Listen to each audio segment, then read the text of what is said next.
Welcome to the Rob Ministry podcast. This month we are talking about PTSD. Uh, as PTSD Awareness Month, the silent pain. I do want to give a little bit of context. Primarily, this month is to increase awareness, reduce stigma, really to there's enough barriers when it comes to health, when it comes to our healthcare, depending on where you're at. But this month is really supposed to be about bridging those barriers and also just having that conversation. Like it says here, it started officially in 2014, honoring Staff Sergeant Joe Beal, who was a National Guard service member who experienced PTSD and tragically took his own life.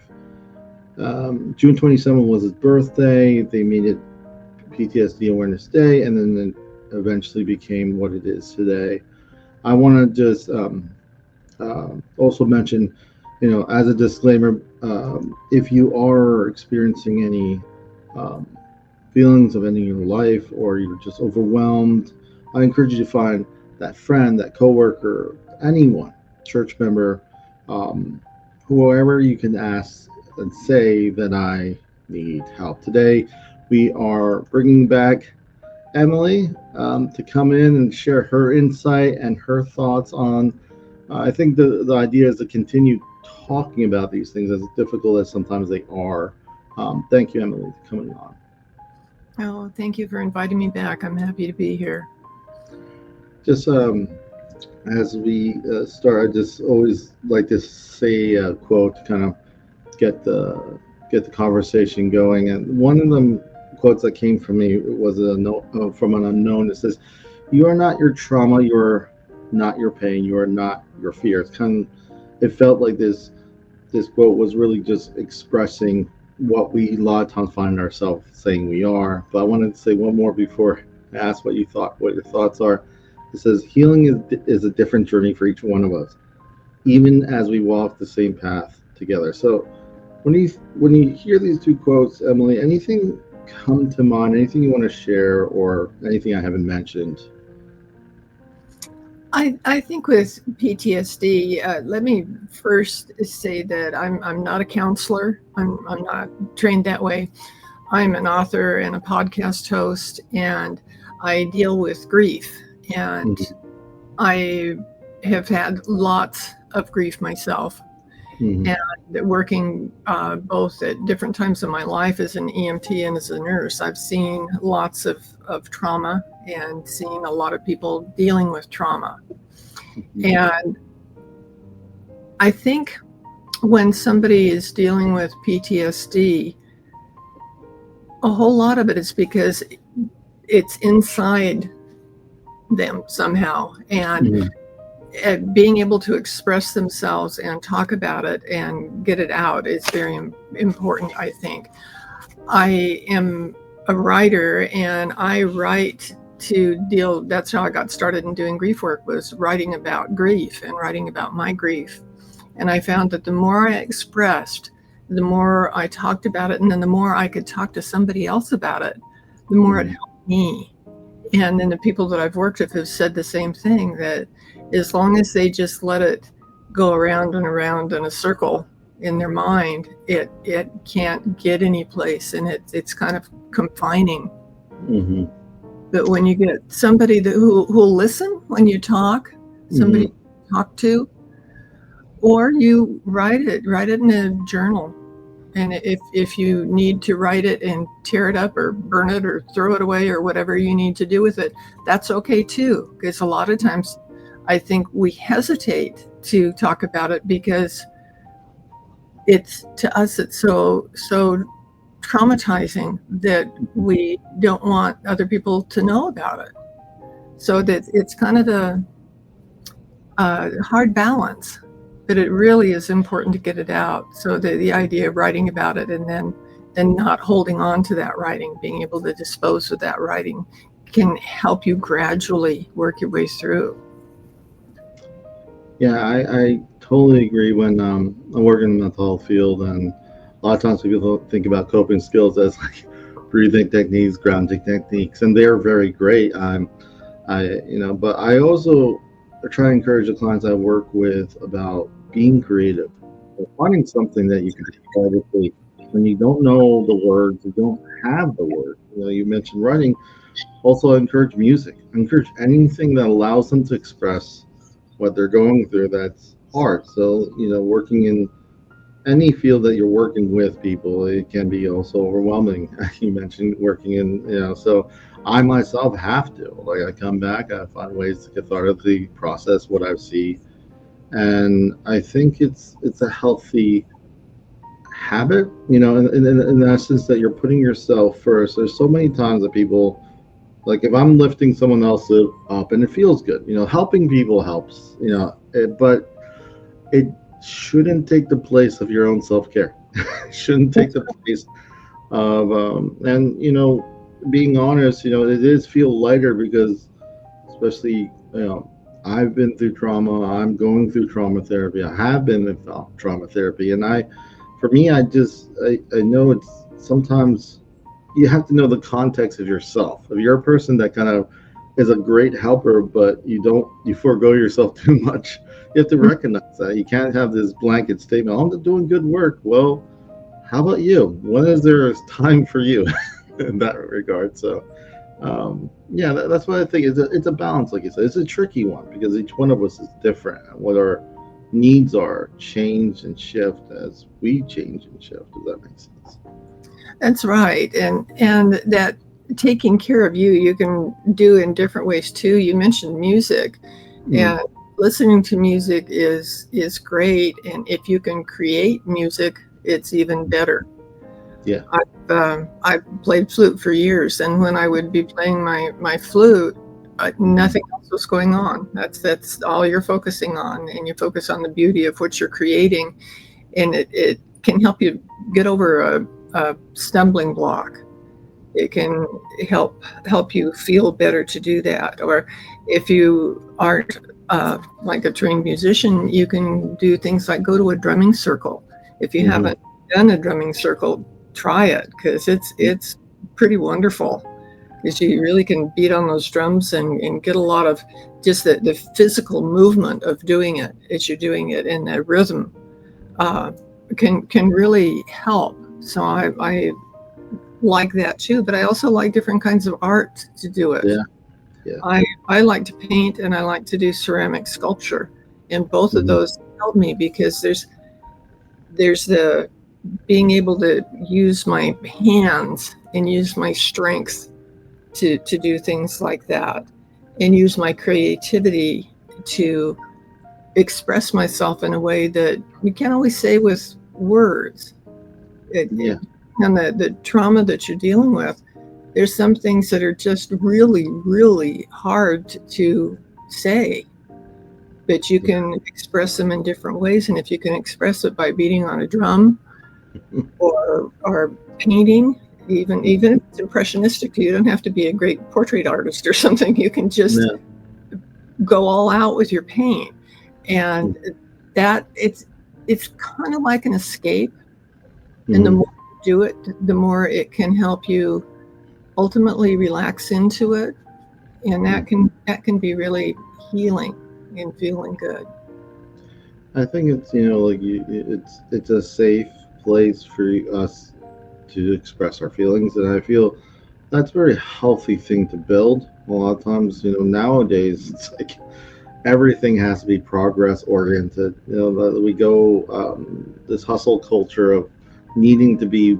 I'm only valued if I'm doing well. What if you're not doing well for a little while? Does that mean that your value keeps depreciating? I don't really feel that. I feel sometimes, life hits us in a different way. Some people could never have drank a lick of alcohol, never smoke, and still get stage 4 cancer. And then you're asking yourself, how does this happen? This person's trying to be so careful. So there's a lot of uncertainty, and I feel a lot of my clients kind of like, I always kind of say, how about a hobby? Like, mention art or something. Like, what's that going to do? Like, we want immediate, like, relief. We want immediate things, but a lot of these things are step 1, step 2, stage step 3, 3A, 3C. It's never gonna. And a lot of these things is just embracing the process. Now, with regards to PTSD, I feel it's a post. Obviously the person exhibits or experiences trauma, and it lingers for a set amount of time to be considered post-traumatic stress. And a lot of times, from what I found doing some certain types of therapy, it's at least for me, I found myself wanting, like, really, like, we found new areas to work on and try to get through some of these feelings, but avoidance, I think, was one of the things that maybe prolonged some of my trauma that I had to go through, had to get therapy for, because we want things to happen fast. I'll be honest. I work in the mental health field. As much as I look at these people struggling, I have to remember I'm a human being, and I understand that want to be healed like tomorrow, but the process itself is the healing. Learning and healing and being something. Maybe you're not the same person from the person who experienced it, but you learn and you adapt and you become more resilient by building up those protective factors and building up skills like you mentioned, like art and stuff that may be helpful, not only just today for the trauma, but throughout your life. It would be something that you can express yourself, if that makes sense. I wanted to ask you, I know that, I know this question is pretty, just to open up the floor. What have you seen and experienced that helped you discuss? Now, we're talking about PTSD. The first step is to discuss it, like discuss trauma. Like, how has it been, in your own comfort level, been able to discuss, or even see other people be able to discuss and get the help that they need? What have you seen? Well, I've seen situations like, I'll give you an example of one time when I was working as a nurse and my shift was over. I was walking out of the hospital, but I was walking down a hallway where there were patient rooms, and somebody yelled at me to come in and help. And I came in and she said, the woman there seems like she's dying next to me. And so I checked, and I could see that I knew nothing about her. She didn't have something at that time we would post on the bed if you weren't supposed to resuscitate somebody, and she didn't have that posted on her bed. So I went ahead and started CPR, and it was a small hospital out in the country. And the thing that you did there was you started CPR, and then you called the emergency room and had them come and take over. Well, it was a distance away from where I was, and by the time the ER people got there, they said, or she had come back. She was breathing, and she had come around, and I was excited. She had no pulse and no breathing when I started at all. Anything that I could detect by checking her out, and they told me that she didn't really code, or she wouldn't have come around that fast. And I said, excuse me? That's why we do CPR, is to have them come around that fast. That's the desired outcome. And they said, oh no, she wasn't in here for a heart problem. She came in for a surgery for something else. And I was so frustrated. It just really, really upset me. But I was on my way home, and I went home and stewed about it all night, didn't sleep, it really bothered me because I felt like she wasn't getting the care that she needed. And I came back the next day and went in to check on her, and she wasn't in her room. So I checked it out and found out that she had been transferred to ICU the next time she coded, and she didn't make it through that time. And I carried around guilt for that for a while, because I kept thinking if I could have convinced them that she really did have that issue, that they could have helped her then, and they would have been more likely to do something for her rather than just ignoring it and walking away from her and leaving her alone in a regular patient room. And that bothered me a long time, because I kept thinking, did I do something wrong? Could I have done something better? Was responsible for her dying, and it's hard to get those things out. And I finally needed to just talk to somebody there on the staff and say, help me through this, because I'm having a hard time dealing with it. And I'm okay with it now, because it was one of those things, it was many, many years ago, but I obviously haven't forgotten it. I think a lot of times PTSD can feel like things happen because you feel like you don't have the control that you need to prevent them or stop them or save someone, or I don't know if that helps with your question. No, it does. I was just thinking, when you're working healthcare, whether mental health or medical, I could count. I still remember distinct times of people who didn't make it. And the thing about it is, like, you could convince yourself a lot of things. But I'm fine. And like the thing that also, you're just. I remember one time, a person declined so quickly, and I went to hospice. It was a young person, and I just remember the image. I was sitting there. I wrote a letter because I was working with this person for so long, and like family knew me. They invited me to go in there, and I just remember I didn't know that it was turning that way. And then when one of my colleagues said, "Oh yeah, he's in hospice," I'm like, "Can I go?" Like, I didn't even think about it. Didn't even can I go? I remember going, and I spent the night writing a letter. I just wanted the family to know that he was just a joy to work with, honestly. And I wanted them to remember that, not what they saw at the end. So I just remember, like, those things. After a while, people, like, I remember coworkers saying, "Are you okay, Robert?" Are you okay? And I'm like, "I'm fine." And then I realized I wasn't fine. So I obviously going, and that's where the danger, especially I know my personality is that I could do fine when I'm helping people, but I have to really gut check and check if I'm fine. And I had to, and I've and I got back to therapy and started working things that will, and just being intentional about it. It is one thing a lot of people want to see the outcome, feeling better, but normally it does. Mental health is messy. It doesn't feel good, and I'm not trying to emphasize the illness part, but sometimes our expectations is a little bit too quick. I had to sit there and realize, I want to be better. Why do I want to be better? I go through these journaling, writing a little bit. I want to be better because if I'm not better, I can't really help those who I'm helping. Well, if I'm not better, I can't be a good husband to my wife. If I'm not helping myself, I can't really help anyone. So we kind of get stuck in the avoidance cycle, which I, funny enough, talk with my clients about. We try to avoid certain discomforts, and funny enough, one of those discomforts is actually getting help.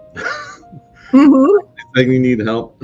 So, because mental health isn't like, it's messy, just like medical. Like one time I had a guest come on about diabetes, just diabetes. A lot of times people don't even think about it. Don't blink an eye. How much does that get avoided? That's why a lot of people, there's a lot of complications. People don't go see their primary care doctor. They don't get checked up. So I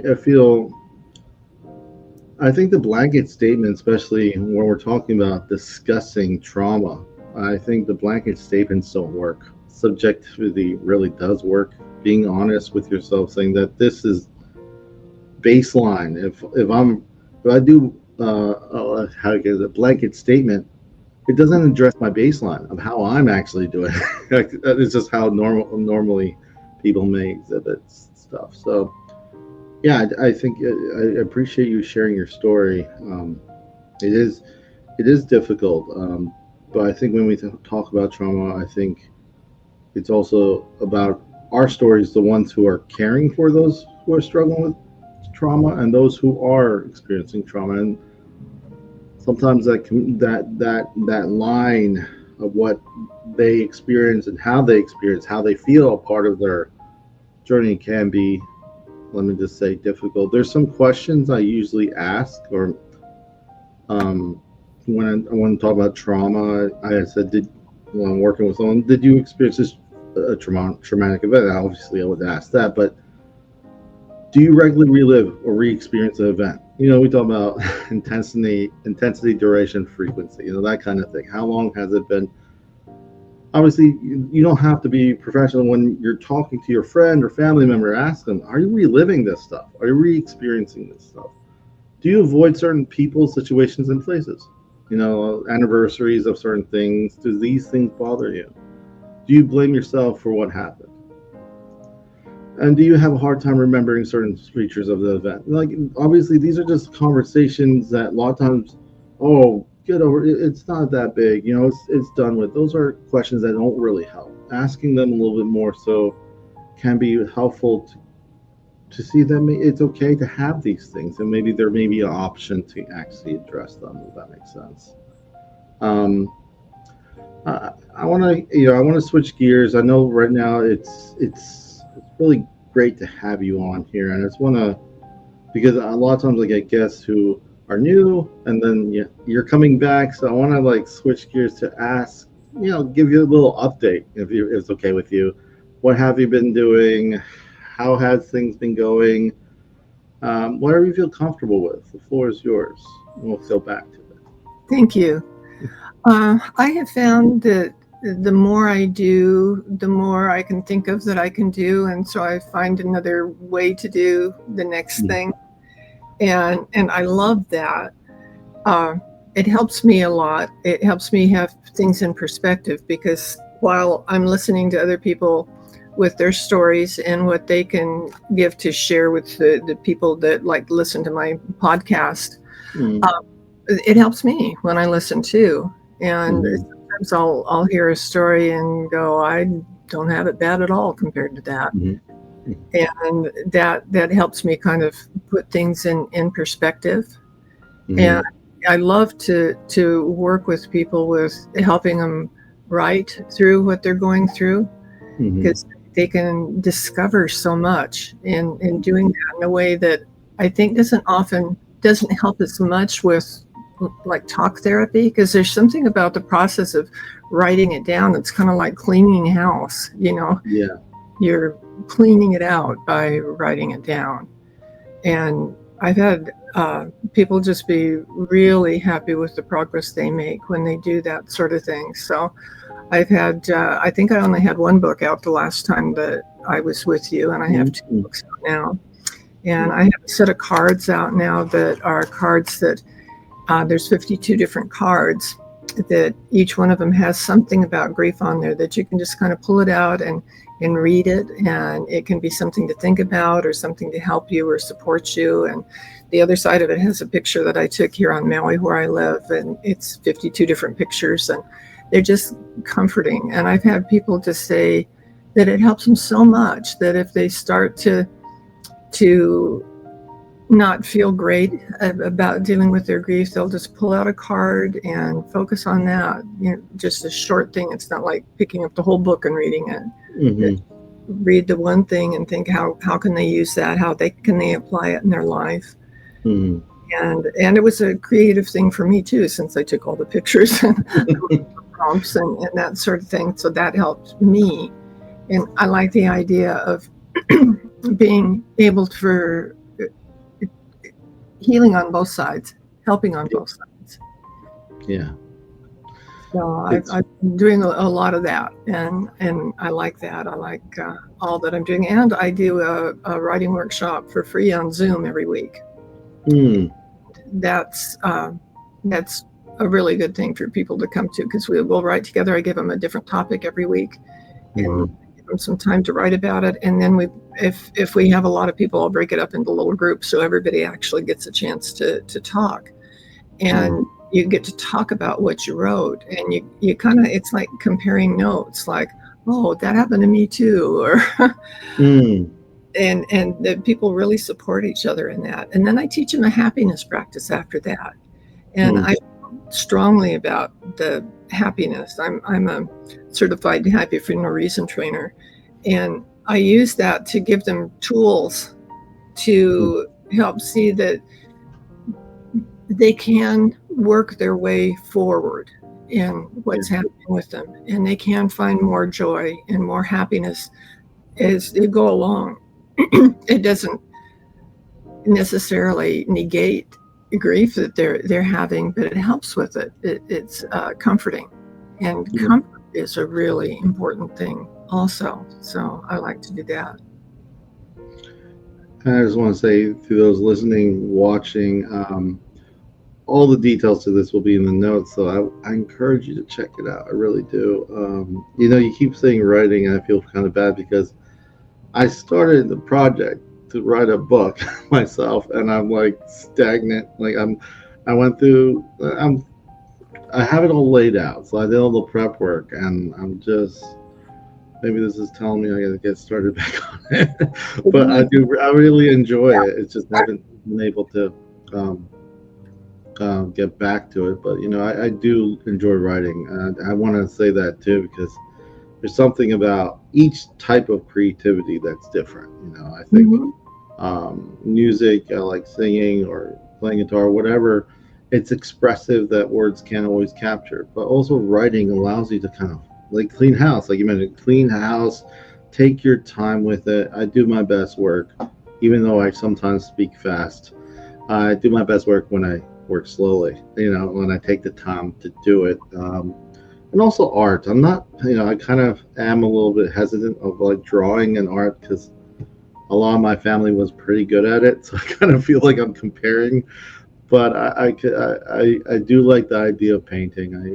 I've tried it a few times, so that's So I do encourage, when we're talking about things like this, I also like to give ways for people to participate. One thing I don't think works well is when someone's really struggling, and I've experienced this in some ways, and the family's so concerned, and that's understandable, but the person has to participate or they're going to feel worse. Well, say that for first count. It's not, I'm not blaming the family. It's overwhelming, when you're just looking at the negative. But, we're all trying, I think if the person participates, especially when I'm working in my field, I feel they do better eventually. It may not happen, but if they're, and they can develop skills that, a lot of people who don't have like a diagnosed condition, and it's just life skills. And at the end of the day, these are things that will help you wherever you are in life. So I do feel that it does help us kind of like be creative in our ways. I always say it this way: if I had a learning disability, doesn't mean I can't learn. That's right. So if I have a mental health or I have trauma, just means I have to live differently. That's it. I define ways to live differently. How many times do people have these barriers and they're able to break through them in different ways? So I just encourage those to do that. I appreciate you, Emily. I wanted to give also ask a question. There are several barriers when it comes to PTSD. Just the idea of saying I have PTSD or I have trauma and getting the care that needed. What have you seen from your experience that has assisted in navigating through this? So we're talking about it, and I think there's various ways we could express. We could be creative in expressing and finding the people that we feel comfortable with. But like, when does the conversation? I guess for me, what barriers? What have you seen help someone get the care when they're reluctant? Just from your Well, something that you just said made me think of something, in that when you were talking about being creative and thinking about not worried about whether you're good enough or if you can do it or that sort of a thing, and if you can in the process find out that you're not bad or wrong if you can't do things like somebody else can do them. Like with PTSD, you might have been in the same incident with another person, and that other person walked away and is living a fine life in your view of that person, and you can't figure out why you're having trouble when that person did so well. Well, number one, you don't know what's going on in that person's head. True. Some people are good actors. Yeah. And so it's very important not to judge yourself on anything when going through this process. It's not something you did, or it's not like a right or wrong way to cope. Yeah. And when you can see that and do the right things for the right reasons, like I'll go back to art again. When you were talking about you would like to be doing some things, and I can tell you that my whole life I wanted to be able to draw, and I couldn't. I just could not draw. And after my last husband who died, I've had two who died. And after the last one, I saw a thing for a drawing class, and I said, well, I can't do that, so I don't know why I'd waste my time. But I said, why am I saying that to myself? Mm-hmm. And I went to the class, and I found out I can draw, and I like to draw, and it turns out well, and it feels good to do it. So I was in that process of judging myself, and it's just really important to not judge yourself, especially about things you don't know about, like that other person that was in the same experience, or like you thinking that you can't draw because maybe you drew something once before and it didn't turn out the way you wanted it to. So it's and that all goes back to self-care, taking good care of yourself. You wouldn't stand there and put up with somebody criticizing your child because the picture that they drew in kindergarten wasn't realistic. You wouldn't do that. So why would you do it to yourself? Yeah, I think it's interesting because I started off saying there's a lot of steps to the process. So sometimes it's interesting in the same run, we can always convince ourselves that what we can or cannot do. And I think I inadvertently showed that in just saying about the drawing, because I can't do that. It's interesting because whether you can or can't, if you say that, you can't, because you're not doing it. Like I could say, oh, I can't swim, I don't know how to swim, but the only way you could learn how to swim is to actually go into water. You can't really do it by just saying it. So I feel, proving the point, our minds are very powerful. We could convince ourselves to do anything or nothing, or we could say that we can't do nothing. So I appreciate that, that wraparound, and because I do think, even though I think it was innocent, and we have that like a self-deprecating humor that we do have, it's also important to know that shouldn't be a barrier, and like we could be apprehensive, and that's fine. I think it's okay to be apprehensive, but it shouldn't be a barrier for you to try it out. That makes sense. As we wrap up, I just want to get, and these are not just from your experience. I know that advice is not saying you should. Those who are listening, these are just things that may be helpful. Let's just say it that way. What would you say to the caregivers of those who are struggling with trauma? I mean, you could go and I'll share and then we'll do the people who are struggling, and then we'll just wrap up with our final thoughts. Okay. Well, my number one thing I would say to the caregiver is take care of yourself. Because I ended up with both of my husbands, ironically, died of the same thing, and both of them were very ill the last 2 years of their lives and required lots of care, lots of hospital trips, lots of things going on. And it would be real easy for me to not take care of me, and I did that for the first time, and it didn't serve me. It really wasn't helping me to be so unaware of taking care of myself. And they were just simple things. I realized that maybe I hadn't had a shower for 5 days because I didn't have time to do it with what was going on. And I really feel better when I have a shower. So whatever it is that takes care of you, if you can have somebody else come in and be with your loved one for a while and go to a movie or go shopping or just do something, it's really, really important to take care of yourself, because when you're taken care of, you can do a better job of caretaking for your loved one. Yeah, I totally agree. I there's a lot of burnout, in medical healthcare, and this is something that I'm actively, not just for the care of my clients, which are, yeah, paramount, but also for me, what I drag back home. What do I Mhm. not let in? Where is that boundary? I when I come home, and someone who is listening may be like, well, it's my loved one. Well, the same thing, just like Emily's saying, find those rooms, have someone help. You're not Superman or Superwoman.